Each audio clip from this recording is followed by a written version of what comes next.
Evo nas opet, rekel, po nekaj tedenski pauzi, v malce drugem ambientu. Jaz bom sicer gledal tole vas, gledalce, poslušalce, ampak ne boste verjeli, tale na drugi strani, pol meter od mene, pa Tanja, ki me bo zdaj spraševala. Danes je pač poseben dan. Tanja, začni. Ja, lepo pozdravljeni tudi z moje strani v novem podcastu, že 14. po vrsti. Nekaj dopusta oziroma premora so si vzela, zdaj pa sva nazaj. In danes je prav poseben dan. Preden pa greva na današnjo temo, pa se morava zahvaliti vsem za vaše donacije. Marca sva imela prav posebno akcijo, ki jo bova zdaj v maju tudi ponovila, ker ste se odzvali v lepem številu. Tako da akcija je ponovno tukaj do konca tega meseca, torej do konca maja, ob donaciji 15 evrov oziroma vsaj 15 evrov dobite v zahvalo Romanovo knjigo Prvi spol z njegovim posvetilom in pa podpisom. To je ta, bomo rekli, legendarna knjiga, ki je dvignila že precej prahu, veliko pa je Roman o njej povedal tudi v podcastu o feminizmu. Donirate lahko preko PayPala ali platforme Ko-fi. Obe povezavi imate spodaj v opisu tega videa, kjer so tudi vsa navodila, kako sporočiti svoj naslov, na katerega boste dobili knjigo. Seveda pa se normalno naročite na ta kanal, da boste vedno obveščeni o novih oddajah in polajkajte tale video, če so vam te vsebine všeč. Zdaj pa k današnji temi. Ker se na tem podcastu vse vrti bolj ali manj okrog psihoanalize, ne moreva mimo dejstva, da se je na današnji dan pred 166 leti, torej 6. maja 1856, rodil oče psihoanalize Sigmund Freud. Roman, tvoje znanje in teorije temeljijo na Freudovi psihoanalizi. Freud je bil prelomen. Odkril je nezavedno, eden izmed njegovih epohalnih dosežkov pa je tudi knjiga Interpretacija sanj.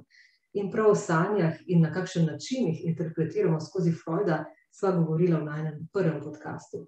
Roman, ti si Freudovec oziroma novo-Freudovec, kakor samega sebe poimenuješ, pa lahko za začetek razložiš, kaj to sploh pomeni. Ja, iz principa se deklariram, da sem Freudovec, zato ker premalo je tega freudizma, premalo je psihoanalize. Psihoanaliza je močan miselni koncept, ampak nekaterakoli psihoanaliza, niti še najmanj, bom rekel, Jungova psihoanaliza. Lacanova je tako rekoč zapletena, filozofska, in jaz se iz principa deklariram kot Freudovec. Sicer odstopam od Freuda v nekih psihoterapevtskih kontekstih, sploh ne delam tako kot Freud, metode prostih asociacij, to jaz ne delam tako, jaz analiziram, torej sanje že, ampak vrtam po otroštvu, sprašujem danes, prav danes, zjutraj sem imel dvakrat hipnozo en in istega šolarja, ki ima probleme z zdravjem, ko mora iti v šolo. Danes so pisali in je šel 15 minut pred poukom, preden so pisali na hipnozo, 5 minut je trajala ta hipnoza, sva naredila in on je znal vse. Na sprožilec, imel je nek prstan, se prijel za prstan, vsega se je spomnil in mislim, da bo dobil 5, zgodovino, 8. razred. Ampak potem je pa nekaj čudnega se dogajalo z njegovim zdravjem, ker problem je šola tako, da ga muči zdravje, in to jaz ne delam s psihoanalizo, tako kot bi mogoče kdo psihoanalitikov delal. Ampak jaz sem ga hipnotiziral, brskal po nezavednem in sem mu instant vrnil s posthipnotsko sugestijo zdravje, tako da danes bo normalno funkcioniral. Skratka, psihoanaliza je miselni koncept v osnovi, ne toliko psihoterapevtska metoda, in jaz, ko nadgrajujem Freuda, pismo, vidim veliko zdrsov pri Freudu, oziroma recimo ravno ta kraljevska pot do nezavednega, bolj kot tuhtam, bolj kot gledam, ugotavljam, da sanje niso kraljevska pot do nezavednega, ampak so kraljevska pot do simbolnega. Pred kratkim se je ena kolegica obrnila name, dela neko seminar, psihoanaliza, in me sprašuje, se pogovarjava in potem jaz razložim, da je kraljevska pot do nezavednega, če so sanje niso do nezavednega, ampak do simbolnega, do simbolnih procesov. In to že vse skozi jaz to slutim in moti me, da se razlaga, da so sanje kraljevska pot do nezavednega. Ne, do simbolnih procesov. Ne. Freud je ugotovil, da človeška psiha deluje po neki logiki simbolnega in to se skozi sanje da krasno videti. Ne. Če je kar je kraljevska pot do nezavednega ali pa simbolnega, je to hipnoza. Ne. In Freud je hipnozo videl pri Charcotu 1885 leta. In takrat je že vedel, da obstaja nezavedno. Ne. On ga ni odkril, tako kot se zmotno misli, ko je analiziral sanje. Ne. Za nezavedno so vedeli že poeti oziroma literati, se pravi pesniki, pisatelji, že pred Freudom. Freud je ubesedil stvari, ki so lebdele v zraku že prej. Študije o histeriji, leta 1895, ko jih je napisal, se je vedelo, da ko je začel ne nevrološko razmišljati, pač pa psihološko, da je nekaj nezavednega tistega, kar človeka obvladuje in mu spušča histerijo. Ne samo ženskam, tudi moškim. Ne. In potem, ko se je spuščal v sanje, v bistvu je že vedel, da obstaja nekaj, čemu je pozneje, čez 5 let, 1905. leta, dal ime infantilna seksualnost. Ne. Se pravi, zaporedje dogodkov ni to, da je Freud najprej naredil interpretacijo sanj, pa kraljevsko pot do nezavednega skozi interpretacijo sanj. Ne, on je Oidipov kompleks odkrival, ko je umiral oče njegov 1896. leta, ko je pisal knjigo, je že sumil na Oidipov kompleks, ne, sumil na infantilno seksualnost. Otroke svoje lastne doživljal in v bistvu je te 3 faze, oralna, analna, falična faza, predpostavljal, pisal o njih, kot v pismih pisal o Flisu. On je govoril o infantilni seksualnosti in v bistvu bi moral to epohalno knjigo, 3 eseji o teoriji seksualnosti, se pravi ta knjiga epohalna iz 1905. leta, bi mogla biti prva napisana. Napisal je pa najprej interpretacijo sanj in to je kraljevska pot do nezavednega. Ne, najbolj epohalno pri Freudu je odkritje infantilne seksualnosti, ki je ponesrečeno celo imenoval seksualnost, to mu malce zameril. On bi moral govoriti o načelu ugodja, da otrok doživlja ugodje skozi draženje, recimo oralne sluznice, v oralni fazi analne sluznice oziroma mislenje, darovanje drekca, pa falično fazo, Oidipov kompleks. To je fundament psihoanalize. Oidipov kompleks je fundament psihoanalize, ne interpretacija sanj. On bi lahko interpretiral tudi umetnost, ali pa recimo jaz sem interpretiral šport, če bi Freud interpretiral svoj čas, če bi bil šport razvit, bi on lahko šport interpretiral in bi prišel do nezavednega. Nezavedno je vesolje. Ne? Vesolje, ki ima tudi prazen prostor. Tisto, kar nas zanima v vesolju, v nezavednem, so planeti, ne prazen prostor. Nas zanimajo simbolni procesi v človeški psihi. Ne tisti nek prazen prostor, ki se mu reče nezavedno. Simbolni procesi so ključni in to simbolno je Lacan ovekovečil v tej dikciji imaginarno, realno, simbolno. Freud je pa govoril o primarnem procesu.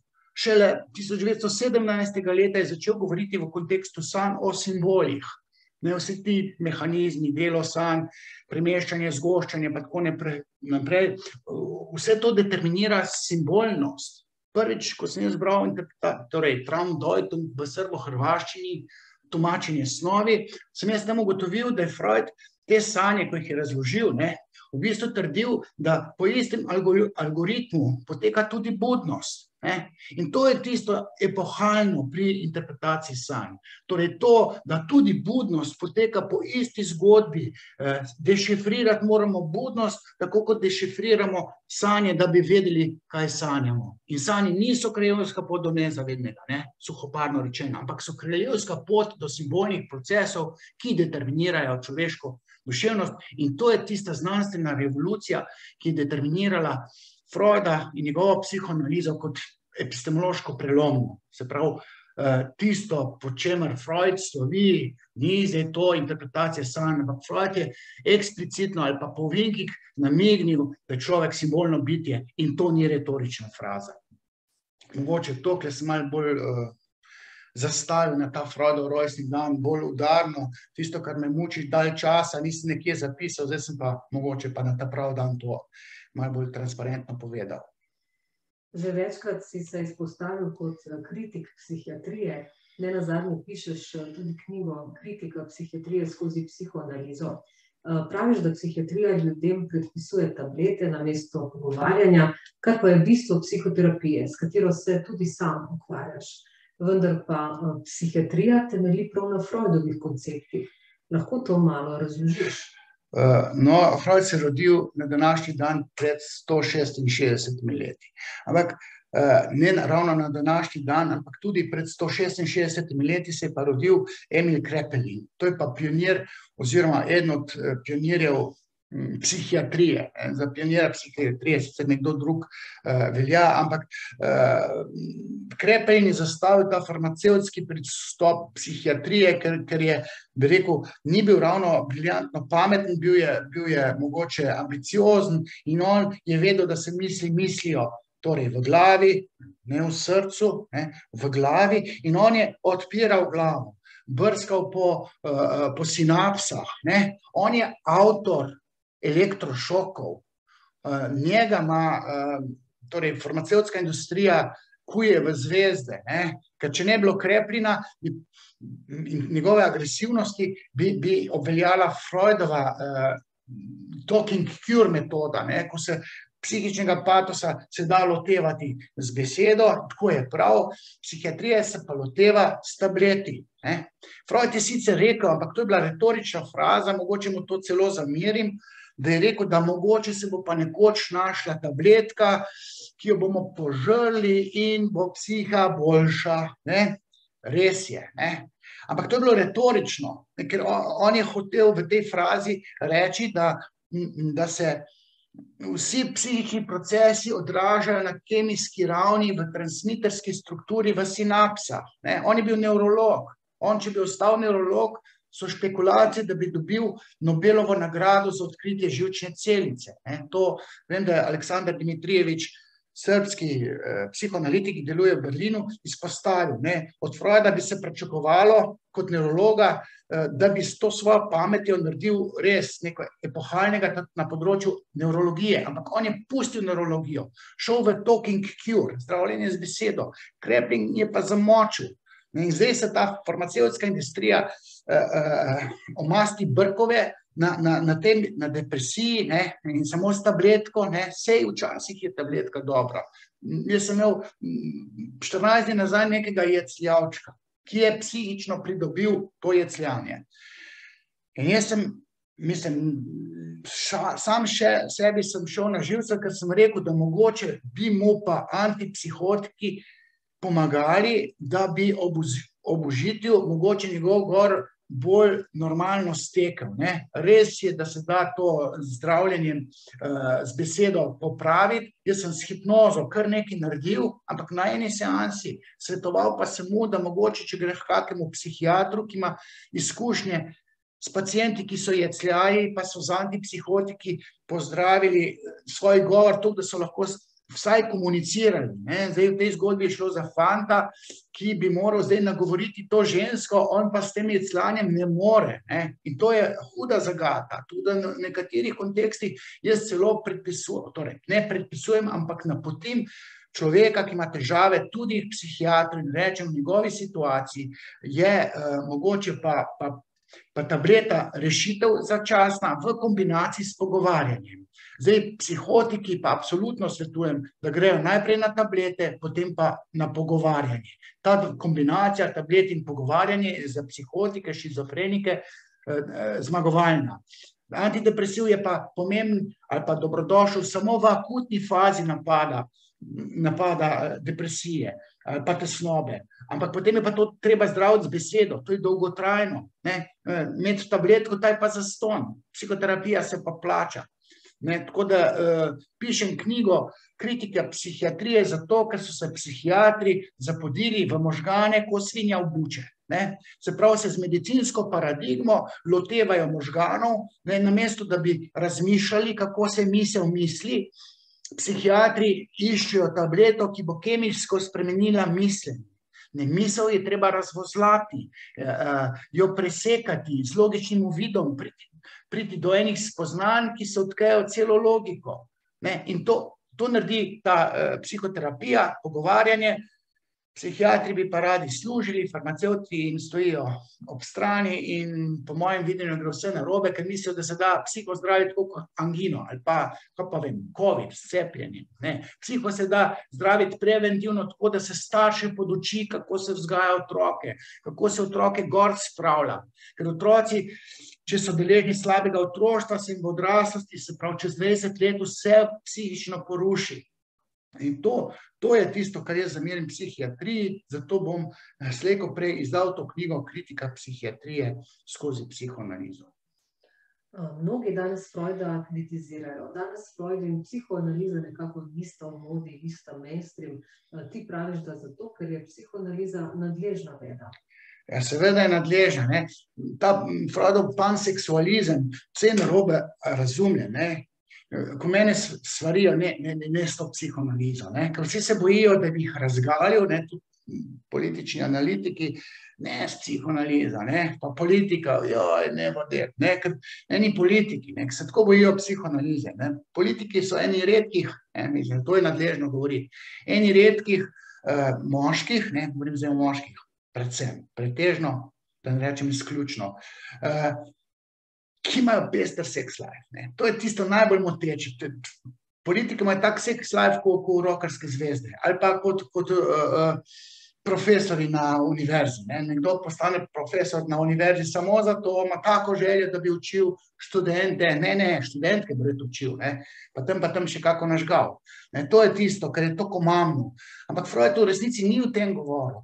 Freud je panseksualen zato, ker je rekel, da so stvari seksualne v svoji naravi, da so recimo umetniki ful seksualni, se rinjajo na tisti oder samo da tiste ženske padejo tisti žvaniment in potem da imajo libidinalne koristi.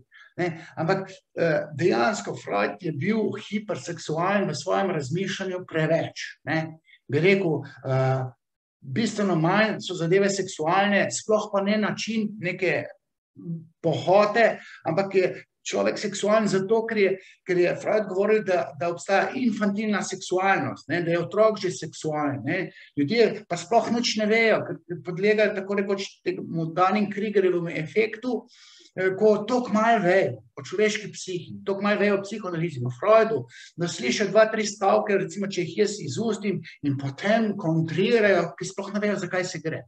Tako da bom rekel, psihoanaliza je panseksualna na čist drug način, res pa je tudi, da psihoanaliza razgaja ene temelje tiste človekove seksualnosti, recimo moške in ženske. Zdaj, če bi se šel kako politiko zakopati, pa preveril, kako je s tem sex lifeom, bi se dalo politiko šele razumeti.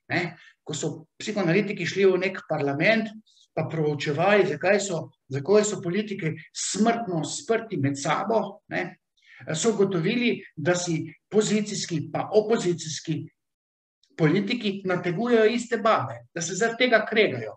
In potem se takoj odpoved dobili. Zato, ker dejansko psihoanaliza tudi greza v to seksualnost, ker ta pohotni del seksualnosti, tam smo vsi krvavi in tam se vsi razgaljajo. Od levih politikov do desnih, do umetnikov, do profesorjev, do trenerjev v športu, vse se vrti okrog lepih bab. In to noče noben slišati, tudi tiste dobre mrhe, tam blondne, ki se tam simpatično potikajo po politiki, in potem se s temi alfa samci naskrivaj dol daje. In o tem ne sme nihče govoriti, je pa to bistvo tudi politične ali pa politične analitike, torej politologije. Ja, to je bilo tudi moje naslednje vprašanje, v bistvu to, da Freudu mnogi očitajo, da je v svojih teorijah preveč seksualen, ti pa poudarjaš, da vse temelji in se vrti prav okrog te seksualnosti. Žal je tako, tudi raziskave ne, so šle v eno smer proučevanja, kaj se pa v resnici dogaja, ne. In potem so prišli tam v tih po kuloarjih, ne, v pijanem stanju, a veš, zakaj se tole dogaja? Ono poriva, ki je prej tam imel, pa take stvari, ne, ali pa mobbing, ne. A veste, ta dva ima skupne ljubice, ne, pa izbor ravnateljice tam neke osnovne šole, so občinski svetniki tepejo. In pa reče en tam Capo di Banda, zdaj pa vajne ljubice, mi ne bomo inštalirali za ravnateljice, vidva rineta s temi svojimi predlogi, samo zaradi tega, ker porivata en drugo. Ne? In te stvari, mislim, so v tihem ozadju 50% vseh zapletov v družbi. Ne? Zdaj pa Vodeb pa o tem govori. Ne? Mislim, fair bi bilo, da se na ravni neke sociologije poskuša razumeti tudi to seksualnost, ne? Ker enkrat sem bil poprašan, pa sej to ni tako hudo, pa kar dej, dob ti 1 milijon evrčkov, boš vesel še pa še. Ne? Pa se pa dej za eno seks bombo dol, za 1 uro. To se ti svet pa polnoma spremeni. Ti užitek od 1 milijona se zminimalizira na nič. V primerjavi z užitkom, ki ga moški doživi, če se seks bombo dol daje. Samo to seks bomba ni stara baba 50 let. Sorry, ker sem malce vulgaren, mislim, prav je, da jaz kaj podočim, ker resnica je taka boleča, ampak je resnica. Tudi sam si bil pogosto tarča kritik povezanih s tvojo izobrazbo, do tega, da oblikuješ, ko javno razgaljaš posameznike s psihoanalizo. Mislim, izobrazba, šola za psihoanalizo ne obstaja. Ampak treba je vedeti, da ko sem se jaz trudil, da bi vedel, jaz sem bil toliko dosleden, da sem se odrekel doktoratu, zato, ker si nisem pustil uprat možganov, zato, ker so tam eni legepitrovci, da ne rečem vulgarno rečeno, pa bom raj kulturno rekel, eni homoseksualci, ne, so si prizadevali, da bi Freuda drugače interpretirali, kot se Freuda lahko interpretira, ali pa mora interpretirati. Jaz sem se odrekel doktoratu, jaz sem dvojni magister. Prve dva podiplomska študija sta bila zelo, zelo povezana s psihoanalizo. Tretji podiplomski študij oziroma doktorat tudi. Jaz sem vse izpite naredil. Zagovarjal doktorat, šport skozi psihoanalizo sicer nisem, ampak ne, če se ta šport skozi psihoanalizo, kar se mogoče celo obeta, če se prime v tujini, se bo izkazalo, da si jaz top psihoanalitik na področju psihoanalize športa. Ne? Ampak to sem jaz bil pred 30 leti, zdaj jaz delam čisto druge stvari. In moja resnica je boleča. Ne? Potem mi očitajo, da nimam šol. Mislim, če bi jaz imel šole, bi meni opravili možgane. In ko bi mi opravili možgane, bi tako mislil kot oni. Ne? Zdaj pa oni rečejo, ne, tisti, ki me ne marajo, Vodeb nima šol, ne, mislim, jaz imam 3 podiplomske študije, ampak nimam tam nekega zaključenega doktorata ali pa nisem v tej psihoterapeutiki in rečejo, Vodeb ni doktor, ne, v smislu, ne, Vodebu pa nismo upravili možganov in on je nepomemben, ne. Tam ena feministka pravi, Vodeb ni strokovnjak.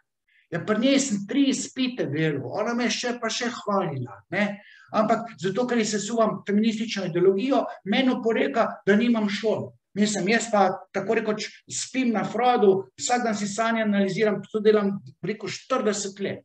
In potem mi oporekajo, da nimam šol, ne. Šola za psihoanalizo ne obstaja in tudi Univerza Sigmunda Freuda to ni psihoanalitična šola, ne. Pa naj še povem, da tele najne podcasti, študenti tam gledajo, ker se tukaj naučijo psihoanalitičnega znanja, ki ga rabijo v psihoterapiji, ne na Univerzi Sigmunda Freuda. Vemo, da papir prenese vse, pa se da Freudove teorije ali pa tudi tvoje teorije tudi dokazati. Torej, dokazati ravno se ne dajo na tak način, kot se da dokazati Pitagorjev izrek.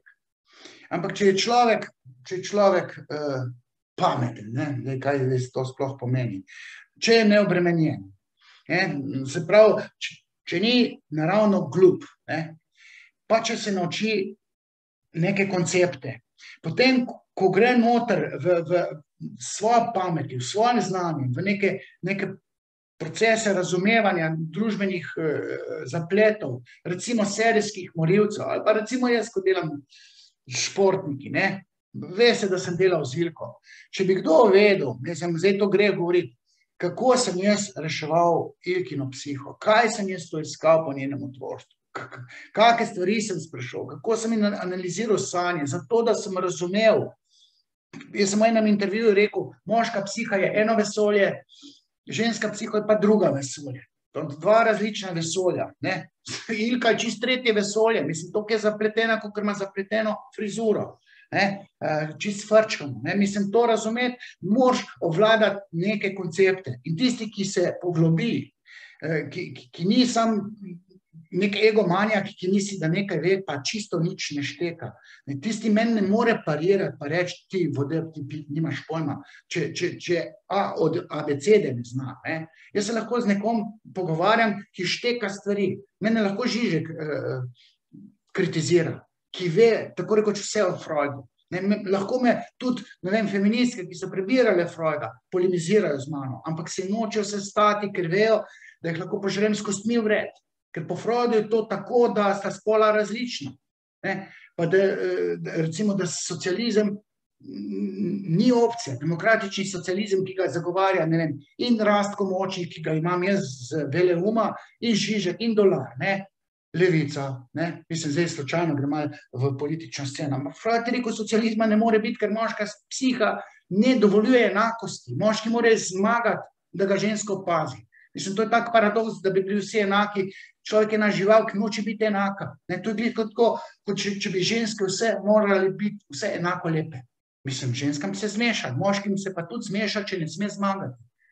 Zato, ker zmaga pomeni premagati očeta, ki ti je kradel mamico. In to pa je ta fundament psihoanalize, Oedipov kompleks, ki je ključen. In zdaj, če ti logično sklepaš, če je A enako B, psihoanalitično rečeno, če je B enako C, potem je tudi A pa C sta enaka. S tem analitičnim sklepanjem se da ugotoviti, da so serijski morilci nastali v otroštvu, v povezavi z mamo in oni ubijajo na simbolno nezavedni ravni, če veš, kaj to pomeni, da to ni retorična fraza, da so nastali v otroštvu in ubijajo tiste ženske, zato ker se smrtno črtijo lastno mamo. Se pravi, vse to, človek išteka psihoanalizo, razume, kako serijski morilec nastane, zna razvozlati sanje, zna predrugačiti človeško psiho, tako da mu servira uvid, če ve, kako psiha deluje, da šteka, potem mu servira uvid, pa reče, lejte, vam se pa tole dogaja. In potem ga še recimo da v hipnozo, mu utrdi uvid in kar naenkrat se potem zgodi, da se psiha človeku spremeni. Wow!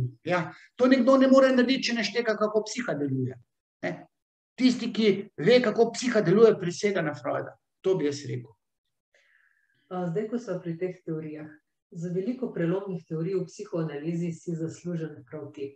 Če samo izpostavim psihoanalizo športa, v kateri si napisal kar 3 knjige, Ideološke paradigme v športu, Šport skozi psihoanalizo in Interpretacija športa. Ali pa tvojo izvirno teorijo o tem, kaj je tisto, kar se zgodi deklici v otroštvu, da postane v puberteti anoreksična, kar si natančno razložil v podcastu o motnjah hranjenja. Veliko svojega znanja si prelil na papir oziroma ekran, če se tako izrazim, tudi v svojih kolumnah, ki jih boš zbral v prihajajoči knjigi Seks, Freud in jaz. No, o tvojih top teorijah bova spregovorila v enem od naslednjih podcastov, bi te pa že zdaj vprašala, če bi izpostavil katero od svojih teorij, s katero si nadgradil Freuda in si nanjo še posebej ponosen.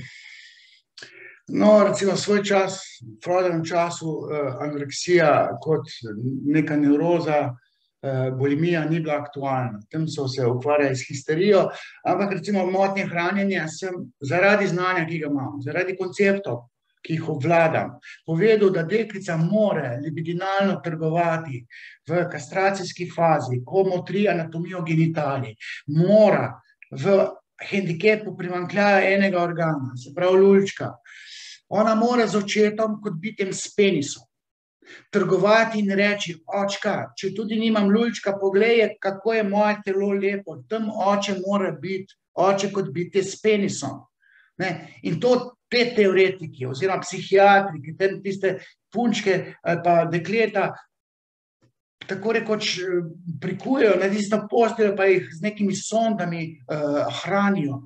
Ne brskajo pa v primarno družino, pa reči, veste, očka, vi ste zdaj odsotni, pa ste se ločili, punce ni bilo, vi jo obsojate, zakaj ne je, ali pa zakaj je bruha, ne, v resnici ste pa vi krivi, ker vas ni bilo, ker ste se ločili, ker ste imeli raje neko napadalko, svojo 3, 4, 5-letno punco ste pa pustili v primarni družini in ona ni razrešila Oedipov kompleks, ona ni opravila trgovanja v smislu, moje telo je lepo, ne, poglej me očka, in očka kot bitje s penisom mi da to priznanje. Ne, če se to ne zgodi, se zgodijo motnje hranjenja. Ok, pa tudi spolne zlorabe so tukaj. Ne. Tega ne zna noben povedati. Ne. Freudovske se da to nadgraditi, ali pa teorije zarote. Freud ni govoril o teorijah zarote. Ne. Ampak zdaj smo imeli mi COVID krizo, nihče ni povedal, da je bistvo teorije zarote, da se nekomu, ki reče, COVID je bil umetno ustvarjen v laboratoriju, zato da pride do depopulacije, ne, načrtno se bo ubijala stara populacija, hej, kakšne neumnosti to govoriš, ne, pa ga vprašaš, kako pa VTC, VTC so sami Američani zrušili, ne, ga gledaš, 100% verjame, ko pa chemtrailsi, to nas zastrupljajo, ne. A smo bili na Luni? Ne, na Luni nismo bili, pa zemlja je ravna, princesa Diana še živi, pa Elvis Presley tudi, pa Hitler je v središču zemlje. To so teorije zarote, do katerih, torej, ujetniki, ukleščenci v teoriji zarote so tisti, ki so jih starši kot prve avtoritete naflancavali, ne, nalagali. Freud je rekel, prva resnica, ki otroka najbolj zanima, je, odkot prihajajo na svet otroci, in tam je bila štorka jih prinese. Ne. In Freud je rekel, vsa bizarna verjetja, ki jih ljudje imajo, nekateri, tudi v Freudovem času sem videla ime teorija zarote, bizarna, groteskna verjetja, se napajajo, ker so starši zavajali otroke, da jih štorka nosi. Ne. Jaz sem pa v tej zgodbi povedal, da tudi Dedek Mraz, Zobna miška, Miklavž, Božiček, da so to neki pravlični liki, otroka se naflancava, otrok pa ve, da ga avtoriteta laže. In potem tak otrok zraste in ima občutek, da ga avtoriteta, recimo vlada, Arso, ki se zadužujem za chemtrailse, da bi kaj vedel, ne, da jih NASA, ne, Luna pa to, da jih te avtoritete kot inštitucije zavajajo. Ima strašanske 100% občutke, ampak samo zato, ker je bil kot otrok zavajan, nalagan. To so te stvari, ki jih jaz razlagam, ali pa umetnost. Ti umetniki, kvazi umetniki, to sploh niso umetniki, to napihujejo svojo neko kvazi anti-neumetnost. Freud je točno povedal, kaj je, pa kaj ni umetnost. In seveda, današnji moderni umetniki nočejo nič slišati o tem. In tudi ne pstijo mene, da bi se polemiziral z njimi, da bi rekel, to ni umetnost, to si ti domišljaš, pa imaš strica, ki te odkupi packarijo, recimo, zdaj bom rekel, govorimo o Arjanu Preglu, s tistimi packarijami po politični liniji, pride Evropsko unijo in mu za 50 tisoč evrov tisto packarijo odkupil. In mora reči, to je višek umetnosti. Ne, to ni umetnost. Kritična masa ljudi mora zapopaditi na simbolno nezavedni ravni, da je nekaj umetnost. Recimo likovna. Ali pa govorimo o moralnem razsojanju, ženskem moralnem razsojanju. Skozi Oedipov kompleks se ve, da deklica, ker ni kastratibilna, ker se ne da nič odrezati, ona ne more ponotraniti postkonvencionalno moralno razsojanje, tako kot deček, ki, če si želi očetovo ženo, torej svojo mamico, če si on njo želi, sledi kastracija. In ta paradigma je ključna za razvoj postkonvencionalnega moralnega razsojanja, do katerega se lahko dokopljajo samo moški, pa še to enih samo 20%. Ko jaz to povem, sem najbolj grd. Sem pa samo kurir, ki prinaša slabo novico. In to legitimno novico, ki sem jo od Freuda ven speljal. Freud je tudi nakazal, pa Kohlberg. Ampak jaz sem elaboriral na način, kot tega Freud še ni naredil. Ali pa recimo upeljal sem simbolno disonanco in razložil, zakaj recimo ženska ne more biti poglavarka, zakaj moški ne more striptiza plesati, zakaj so moški recimo dobri serviserji, zakaj ženske so dobre tajnice, negovalke, v ozadju je kastracijski kompleks, vse to sem jaz razložil. Simbolna disonanca pomeni, da se enači spola na enih absurdnih točkah.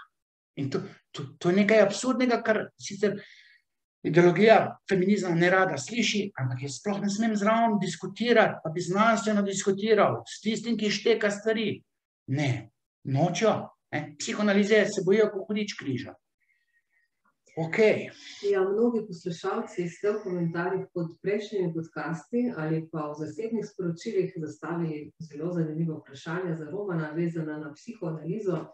Na nekatera je že uspel odgovoriti v prejšnjih podcastih, je pa ostalo še nekaj tem ali nekaj vprašanj, ki jih bo zdaj pokomentiral.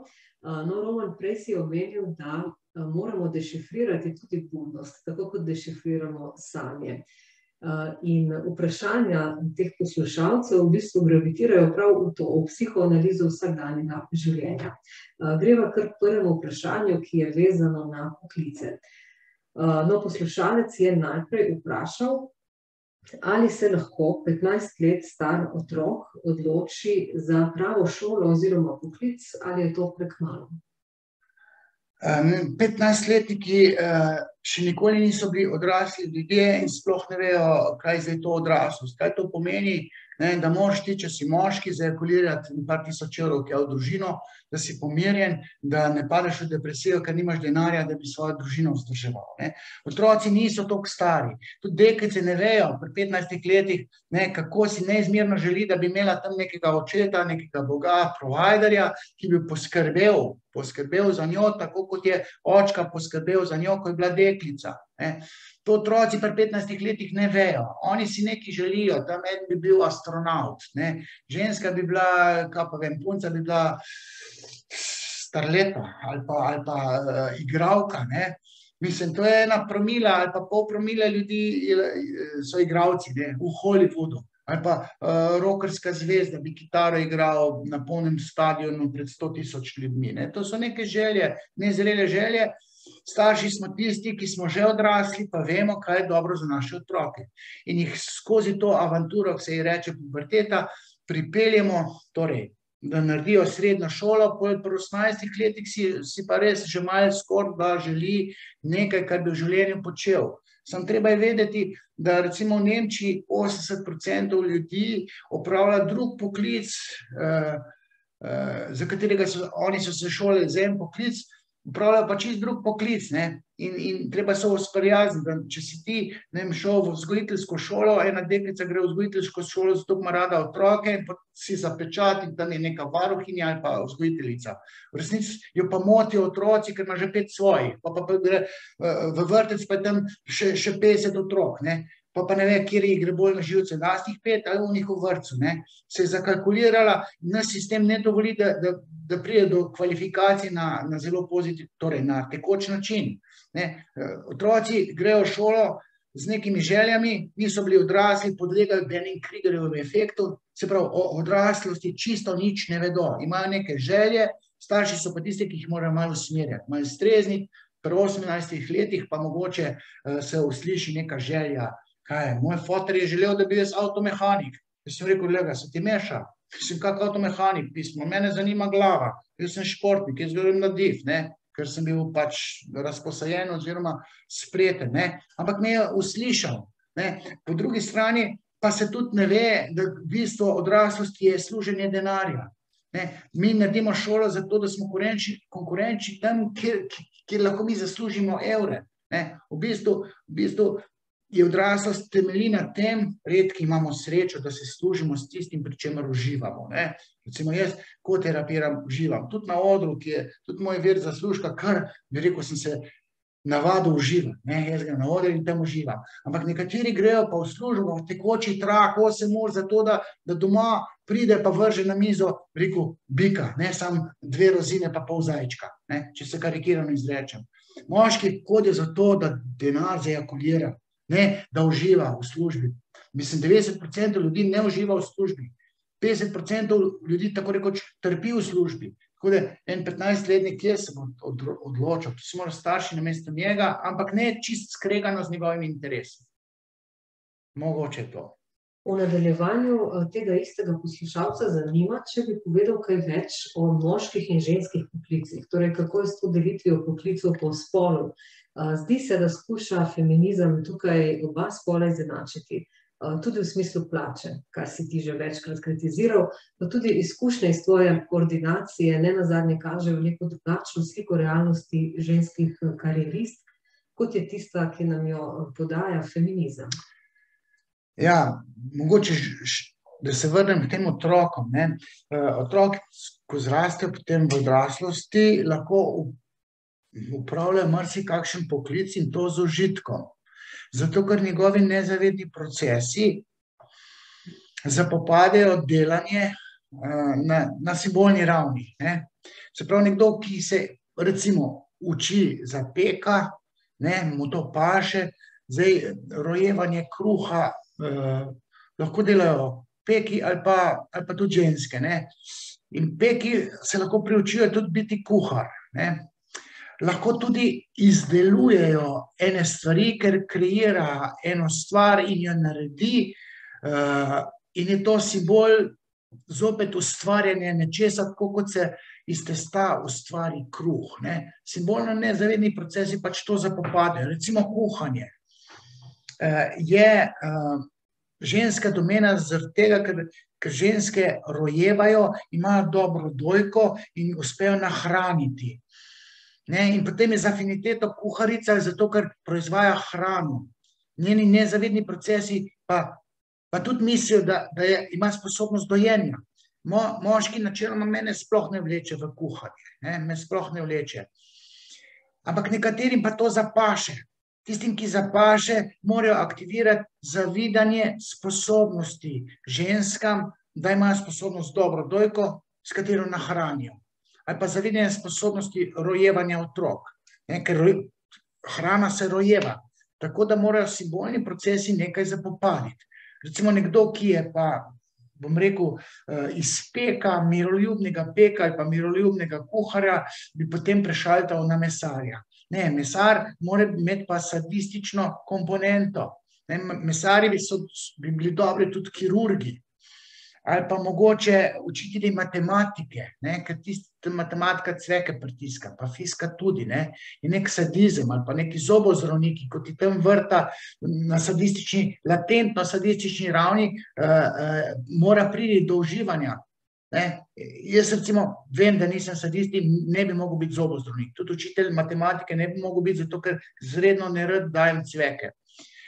Vem pa tudi mogoče, vem, da se ukvarjaš malo z lektoriranjem, lektorji. Recimo tudi vem, da nekatere lektorice, ki so imele sadizem v sebi, so meni popravljale tekste tako suvereno, z rdečo barvo, prečrtavale, to je nek sadizem.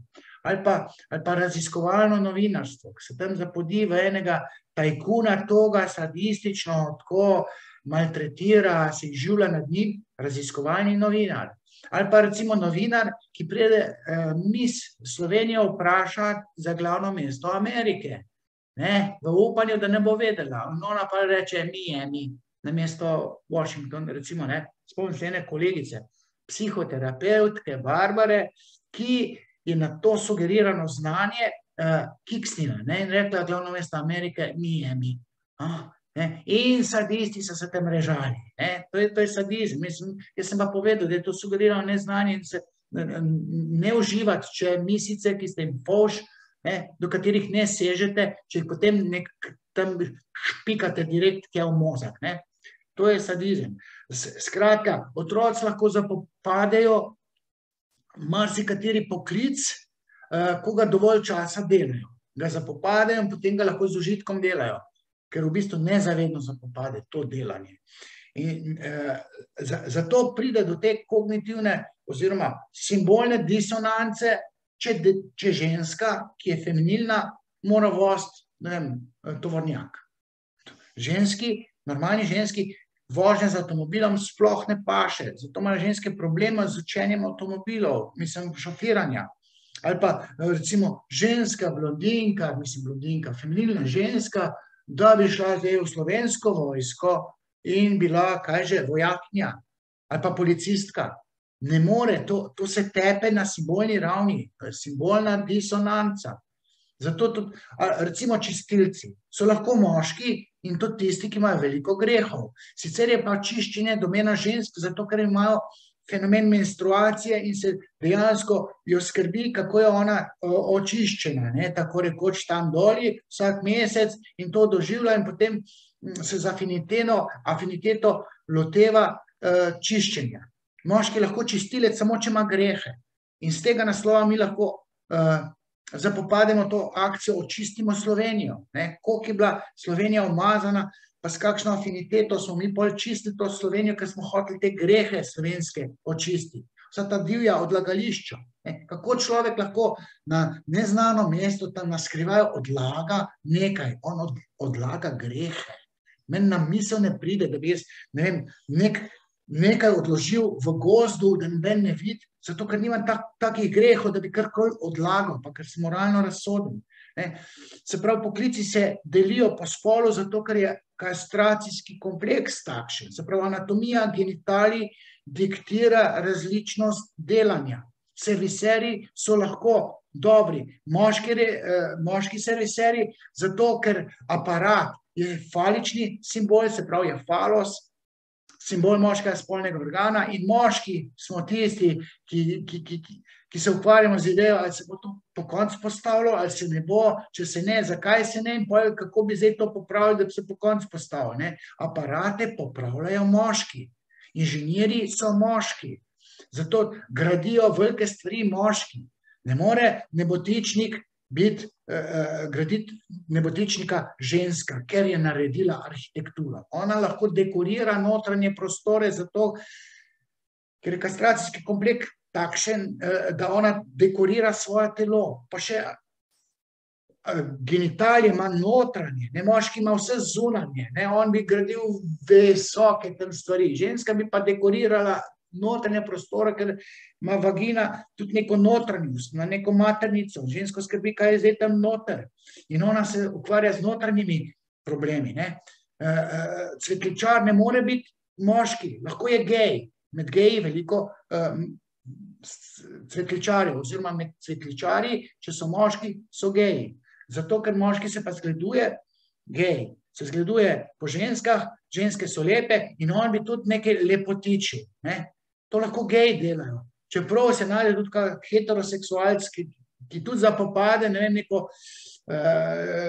dekoriranje z rastlinami, ampak načeloma se te zadeve tako logiko imajo, tako kot glasbila. Ne more zdaj nek kontrabas, velik tam neka ženska špila, čeprav tam je nek ansambel Peterson, ko mama igra kontrabas. Ne tudi oče, ampak spet okolični otroci se tam neki igrajo, pa še mama igra bas.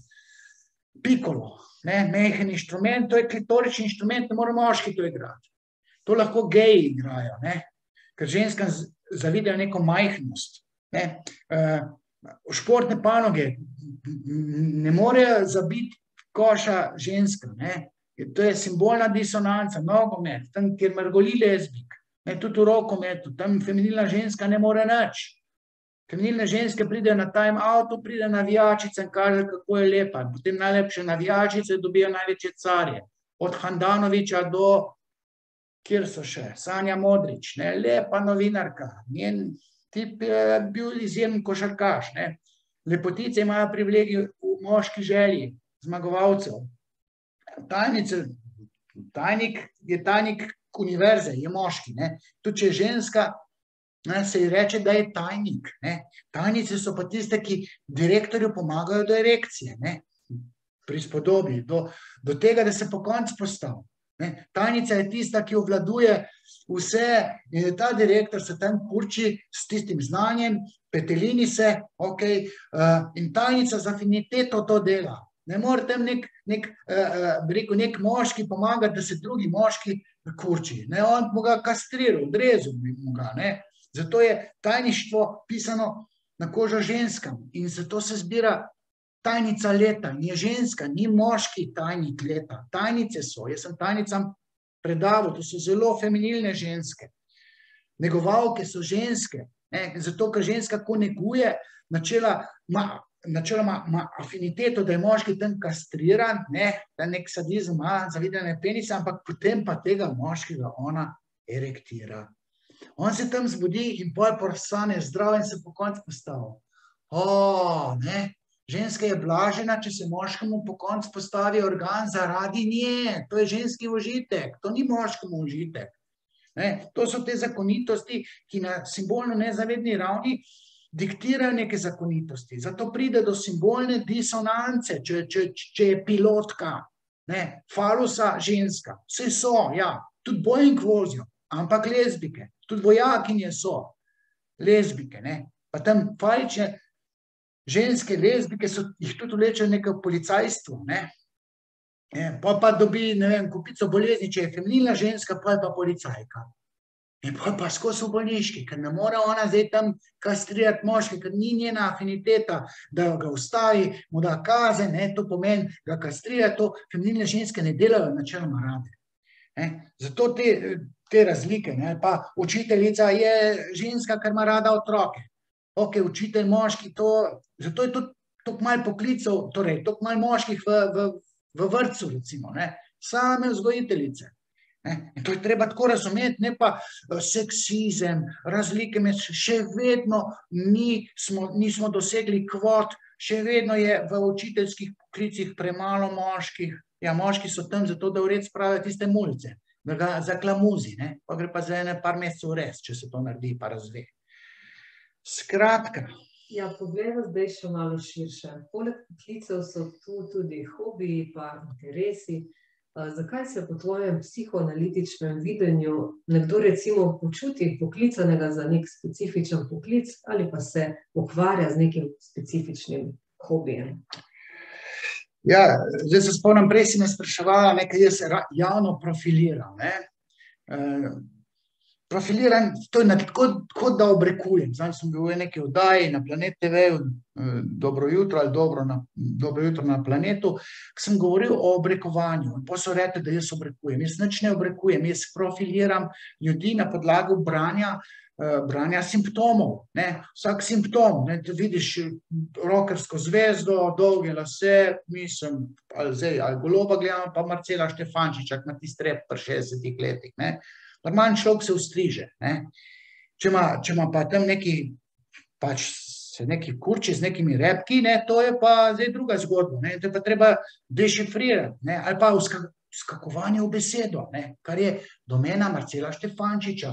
Jaz sem že zdavni rekel, pri fotru si bil neuslišan, zato tako intenzivno skakuješ v besedo. Pusti človeka, da do konca pove. Skratka, vse je na neki ravni simptom, tudi izbira hobijev, ali pa tatuji, pa gledam tisto Urško Klakočar, kaj je, desna roka od Goloba, jo vidim odzad tatu, ki ga še sama ne vidi. Tatu.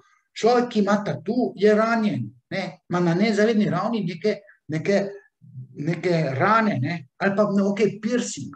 Vse ima še marsikera piercing v nosu, zraven luknje. Ampak, če ima moški piercing v jeziku, ena Teja Jarc ga ima v jeziku, jaz sem nespodobno tvitnil, kaj to pomeni. Ne more pa imeti piercinga, ki si bolj klitorisa, moški v ustih. Mislim, lahko ga ima gej, ne more imeti pa moški. To je simbolna disonanca. Tudi nekega uhana moški ne more imeti.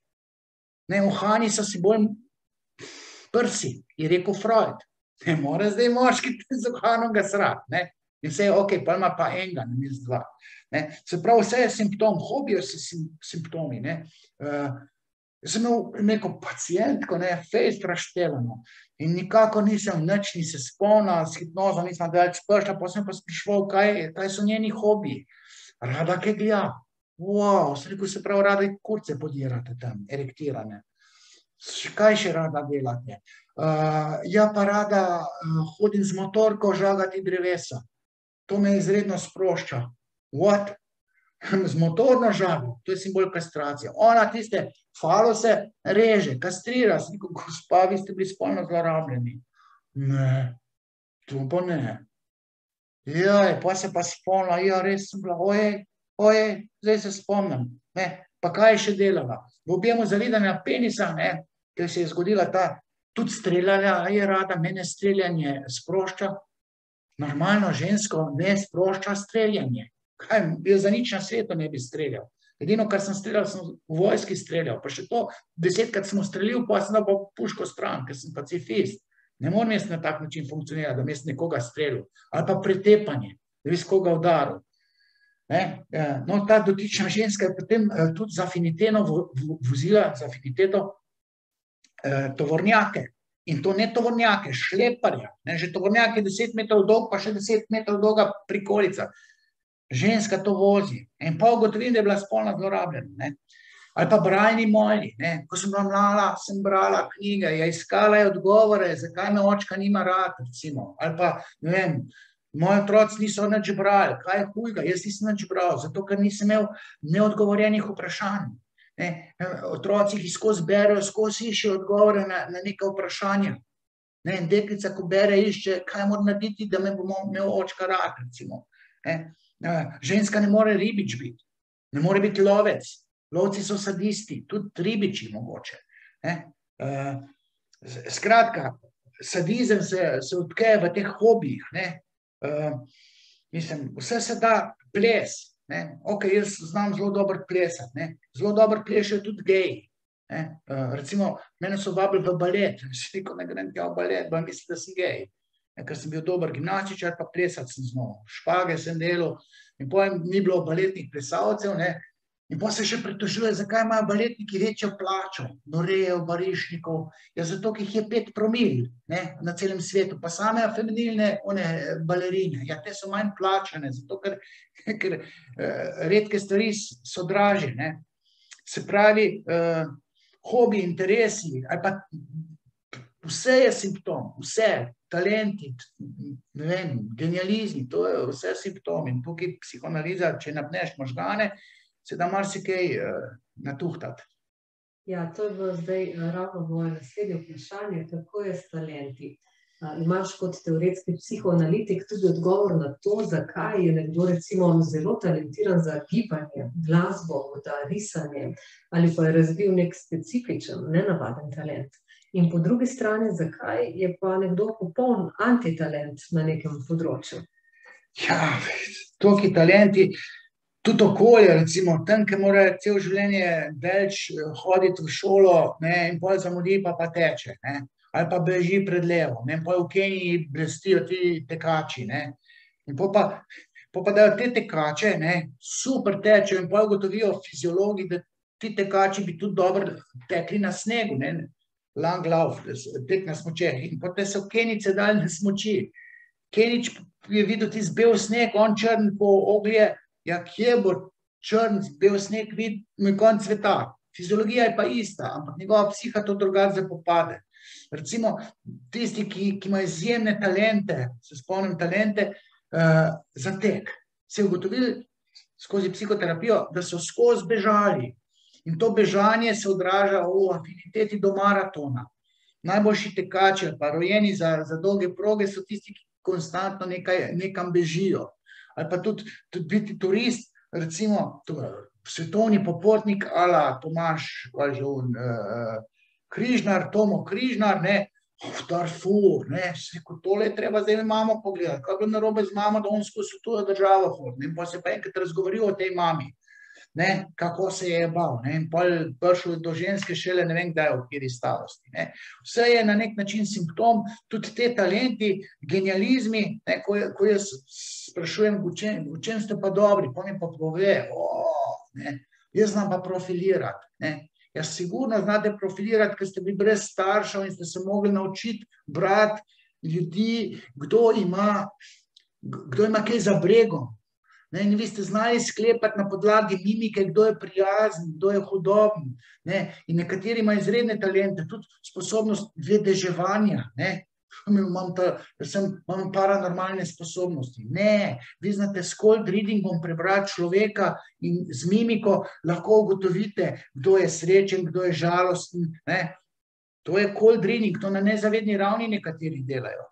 Ali pa nekdo pride k meni, jaz sem pa bioenergetske sposobnosti. Ja, sigurno, on, nima jih, ne, ampak on ima občutek, da jih ima, zato ker je bil vse skozi, je bil tako rekoč izbran, ne, ker mu je mama pri hitu umrla, ne, in potem je skozi imel občutek, da cel svet se okoli njega vrti in on je pa zdaj izbran in zdaj ima on občutek, da ima bioenergijo. In po pristopih pacientom s placebo efektom, ne, in potem uspe zdraviti, misli, da ima, ne vem, bioenergetske sposobnosti. V resnici ima pa samo neverjeten občutek, da je izbran, da to on ima, na podlagi nekih stvari iz otroštva.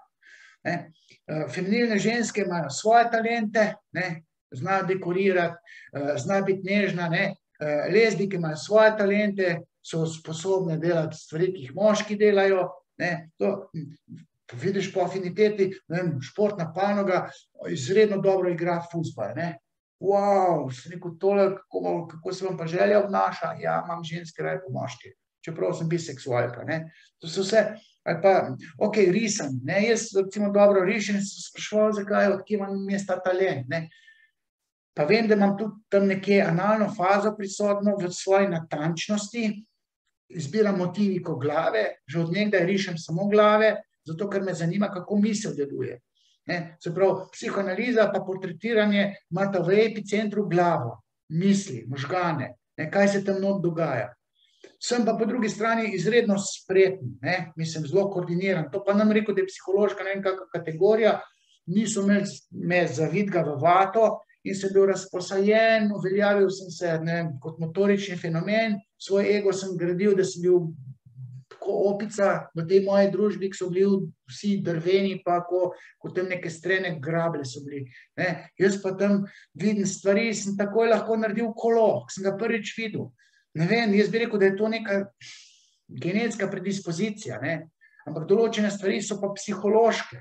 Ne. Se pravi, tudi izbira motivov pri risanju, ali pa izbira motiva za tatu, to je vse psihološko pogojeno. Talenti za retoriko, ne. Tisti, jaz sem bil močen, ali pa sem še vedno močen na besedi, zato, ker sem menjal BPD. Ne, sem bil dislektik, jaz sem bral besedilo, jaz sploh nisem vedel, kaj preberem. Ne, sem se motil. In potem zato, da sem normalno govoril, sem se v bistvu mogel drugače naučiti misliti, nikoli nisem bral, vedno sem prosto govoril. V bistvu sem svoj hendikep super nadkompenziral. Ne. Nekateri so referate brali, jaz sem pa referat prosto govoril, ampak zato, da sem prosto govoril, sem moral celo logiko stuhtati, ne. Sem naredil kompenzacijo ali pa super nadkompenzacijo. To je obrambni mehanizem, ki jo človek aktivira, da svoj hendikep skrije ali pa da ga premaga, ne. Tako da bi rekel, ogromno je teh nekih stvari pri ljudeh, ki jih je treba prepoznati kot simptom, zato, da ga razumeš, ne. Simptom pa nastane v otroštvu in potem razumeš otroštvo in pol celo zgodbo v odraslosti, bolj zapopadeš, lažje mu pomagaš. Talenti pa tudi pomagajo pri tem, ne. Ja, v Sloveniji smo bili že večkrat priča velikim dobrodelnim akcijam, ki jih organizirajo posamezniki. Daleč največja je bila recimo za dečka Krisa, ko verjetno skoraj da ni bilo Slovenca, ki ne bi doniral. Vtis dobimo, da je pri nas veliko ljudi dobrodelnih, kar je seveda pohvalno, ampak zakaj se po tvojem psihoanalitičnem videnju pri nekaterih izoblikuje močno nagnjenje k temu, da se aktivno angažirajo in pravzaprav posvetijo življenje temu, da pomagajo drugim ljudem, najpogosteje otrokom, pa tudi živalim, konec koncev? Ja, zdaj sem se spomnil Anite Ogulin, ne. Sem rekel, njo bi pa res rad profiliral, zakaj je ona obsedena s pomočjo drugim, ne, predvsem otrokom. Celo rekel sem, da ta bi mogla biti pa Slovenka leta vsako leto, ker se za druge razdaja. Zakaj, ne? In potem v spletu okoliščin jaz ugotovim, da je imela slepega očeta, ne. Da ga je morala kot deklica, 4, 5, 6-letna deklica svojega slepega očeta voditi na pevske vaje, kam že. V glavnem, otrok zamiži, čisto nič ne vidi, ne. In potem si misli, kako zelo moj oče trpi, ker nič ne vidi. Ona zamiži, isto oče nič ne vidi. Kako je Bog? Tako zelo se je oče smilil, da zdaj išče z ljudjo pri belem dnevu, ki je kakšen, ki trpi za to, da mu lahko pomaga. Ne? Ker pomaga zato, da ona začne uživati, oziroma ona si lajša dušo, ne? In doživi užitek, tako rekoč fetišizira, ne? Pomoč drugim, ker je to toliko navdušuje, toliko užitka, ali pa tista napetost, ki jo ima v sebi, se sprosti, ko drugim pomaga. Zato je jasno, da je etika, altruizem, doniranje, to je lajšanje duše. Ko jaz vidim tam nekoga na cesti, ki prosi, kako zelo trpim, ko vidim tam, kako je on ubog, on pa hlini ubogost, marsi kakšen derač. In potem mu dam, zato da sebi olajšam dušo. Zato je to sebično. Donacija je sebična. Ampak svet funkcionira ravno na tem, da ti trpiš, ko vidiš trpečega in mu zato pomagaš. In tale Kris je bil trpeči otrok, starši so se smilili. In tam ženska, ne vem, ki je celo življenje želela otroka, pa ga ni imela, si ona predstavlja, če bi bila pa jaz mamica mlada in bi imela takega reveža. Koliko bi jaz trpela? In ona toliko trpi, ko to misli, da se aktivira, zbira denar, ker to njej v užitek. Ona sebi olajša dušo s tem, ko zbira denar. In če bi šli analizirati tiste največje pobudnike teh zbiralnih akcij, bi videli, da so, ne bom rekel ranjene duše, ampak so specifične, da zbirajo denar za druge, da si s tem kupi užitek. S tem, da je tukaj pa tudi veliko mahinacij. Nekateri uporabljajo, moralno pokvarjeni ljudje, pokvarjajo to donatorsko sceno, zbira za nekega imaginarnega, slepega otroka, bojo nova očesa nabavili, ne vem kaj, v resnici pa to krade denar.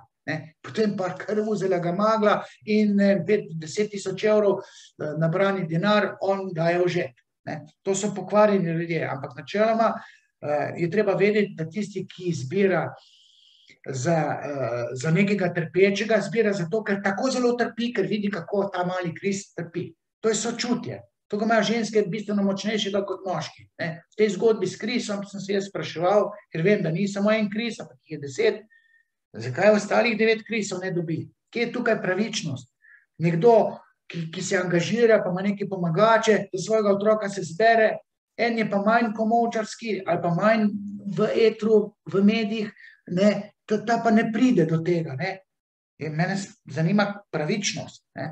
Tako da je pa še treba tukaj vedeti, da ženske so tiste, ki so bolj sočutne zaradi narave kastracijskega kompleksa in v teh zbiralnih akcijah se seveda pritiskajo na moške. Te imajo pa denar. In v tej paradigmi, gledaš mentor, in tukaj je psihoanaliza nadležna, se te babe dol dajo. Zato, da tisti alfa samci donirajo tam, zato, da bo, ne vem, zdaj ali Kris, ali zavetišče za mačke, ne vem zakaj, da bo nabrale denar, da si bojo olajšale dušo, zdaj smo pa pomagali. V tej zgodbi točno ve, da se mora dol dati, da bo alfa samec dal 1000 evrov v tem društvu. In to so tiste sociologija pomoči, ki se dogaja potihem in ženske se to fino znajdejo, ben o tem nič ne govoriš, nič govoriti, alfa samci so tiho, vse se pa te stvari dogajajo na tem nekih pokoluarjih, v enih zakotnih hotelskih sobah. Sorry, da sem tole malo namignil, da so stvari znajo biti zapletene. Ja, tik pred koncem pojdiva zdaj še na razne, sicer nedožne, ampak za marsikoga moteče navade, kot je na primer kopičenje stvari. Zakaj nekateri privlečejo domov dobesedno vso kramo pod soncem, tudi če sploh ne rabijo. In tudi težko zavržejo ali se znebijo stvari, ki jih že dolga leta v resnici ne uporabljajo več. Ja, to je ta analna faza, zdaj, če govorimo o tem kopičenju. Kopičenje je v bistvu simbolni nasledek kopičenja dreka, ki ga mali sralec ni dal tisti mamici, ki je mogoče bila preveč odsotna, se ni za tisti dreket zahvaljevala, ali pa je bilo tisto sranje speljano v plenice. Ritual kakanja se mora zgoditi po določenem protokolu, zato da otrok zapade v dolžniški odnos, da zna biti zdravo varčen. Če se toaletni trening opravi tako, kot je, zna človek moški, ženska, upravljati z denarjem. Imam primer nekoga, ki se je rodil brez sfinktra, brez riti, tako rekoč ne, tista defekacija, izločenje dreka se ni dogajala na njegovo lastno pobudo, ampak se je zadeva speljala z neko vrečko. Ta človek zdaj v odraslosti ne zna upravljati z denarjem. Zato, ker sralne navade ni kultiviral po protokolu, ki se mora narediti. Mene so enkrat vprašali, kaj bi se zgodilo, če bi imeli otroci stomo, ali pa če bi skozi srali v plenice. Kultura človeška bi se popolnoma izmaličila, vse bi bilo popolnoma drugače, ne bi bilo dolžniških odnosov. Zato vsaka stvar ima svojo funkcijo. In to kopičenje pomeni, da kot otrok, ta, ki kopiči, tega rituala privajanja na kahlico, darovanja drekca v kahlico v zameno otrok, mali sralec dobi ljubezen, da se to nekaj ni naredilo. Otrok je šparil s tistim drekom. In potem ga ima v sebi, ker ni mamice, da bi daroval, ona bi se zahvalila in potem kopiči in prideš noter, to so dokumentarni filmi, na Discovery imajo ime te serije Tabu.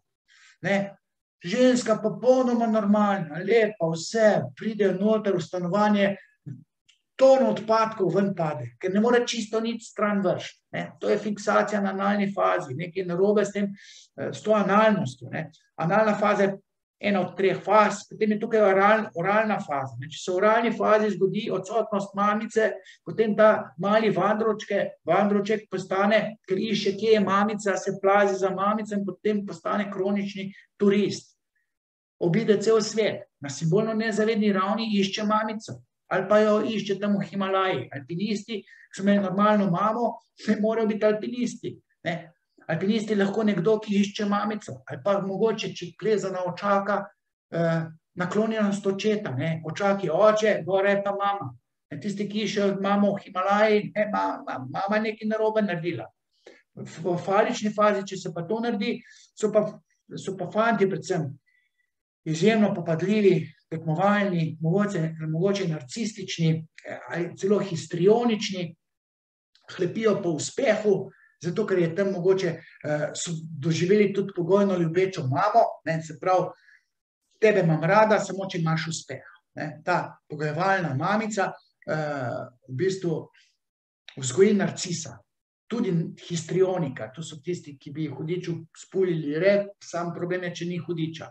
Pa ne vem, tam gladovno stavkajo, se mečejo na trepalnice pred RTV-jem, govorim zdaj o teh znamenitih disidentih, ki jih cela Slovenija pozna, skozi imajo neke ekscese, ker tam nekaj narobe bilo z mamo. Ni dajala ljubezni spontano, ampak je otrok dobil občutek, šele ko hudiču rep spul, me mama opazi. In pol celo življenje, tam je tekmovalen, zmaguje, se ven izpostavlja, dosega neke rekorde, gre peš okoli sveta ali pa na Luno. Skratka, mama je tam zajebala, navadno. O teh fazah otrokovega razvoja sva že detaljno govorila v enem od prejšnjih podkastov, ki si ga lahko ogledate, če vas ta tematika zanima. Zdaj pa še zadnje vprašanje. Seveda vezano neposredno na Freuda, ki bi imel danes, če bi še živel svoj 166. rojstni dan. Kaj ti pri Freudu in njegovi psihoanalizi ni všeč? Če sploh kje si kritičen do Freuda? No, prej začel sem tole zgodbo, da mi ni všeč, da se imajo sanje za kraljevsko pot do nezavednega. Sanje so kraljevska pot do simbolnih procesov, ki so ključni za razumevanje človekove duševnosti. Freud je govoril o primarnem procesu, za razliko od sekundarnega, zavestni procesi so sekundarni, nezavedni simbolni procesi so pa primarni. Človek je sužen, subjekt je sužen svojega nezavednega, je slep, ne ve, kaj se v njegovem nezavednem dogaja, nezavedno misli po svoje mimo zavesti, v nezavednem se pa dogaja še te simbolni procesi, za katere je človekova zavest slepa. In Freud določenih stvari ni na tak način izkristaliziral. In govoril o seksualnosti, namesto da bi govoril o načelu ugodja. Otrokova seksualnost, to ni zdaj tako, da bi si deček želel seksati svojo mamo, ker banalno mislijo Otrok od hipokompleksa je to, da bi rad seksal svojo mamo. To sploh ni tako. In Freud je s to trdo terminologijo zapeljal teoretsko srednjo, da ne rečem javnost. Javnost ga ne mara, ker vse je seksualno, pa še skriva tisto svojo seksualnost. Pa še za nameček otrok je seksualni. Ne, pri otroku se te 3 znamenite faze organizirajo po diktatu načela ugodja. Ampak to ni dobro, da mi govorimo, da je to seksualnost, ker je uporabil ime seksualnost, je zacementiral samega sebe ali pa onemogočil, da bi se, v Freudu je bilo prepovedano govoriti, Freud je bil sovražen, enfant terrible, so ga bolj sovražili po mene, v Sloveniji.